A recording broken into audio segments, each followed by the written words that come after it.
একটা অদ্ভুত রকমের জিনিস আজকে বানালাম। চলো কী বানালাম তোমাদের সঙ্গে শেয়ার করি। সকালবেলা মেঘনাকে পড়াতে গিয়েছিলাম। সাহিদ মানে মেঘনার দাদা এই ছাতাটা বানিয়েছে। এটা পুরোটা আর্ট পেপারের তৈরি আর কী ভালো বানিয়েছে। এমন কোনো হাতের কাজ জানা নেই, মানে নেই যেটা কিনা সাহিদ পারে না। ও খুব ভালো আর কি জিনিসপত্রতে পটু, মানে হাতে বানানো জিনিসপত্রতে খুবই পটু।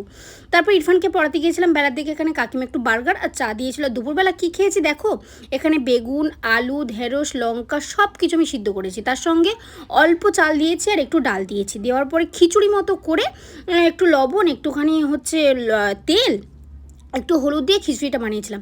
এই কাঁচা পেঁয়াজ, বেগুন ভাজা, সবজি সিদ্ধ, সাথে ভাত, আলু, একটুখানি লবণ আর এই যে ডিম সিদ্ধ, খেতে যে কি পরিমাণে ভালো লেগেছিল, সুস্বাদু, অনেক টেস্টি ছিল।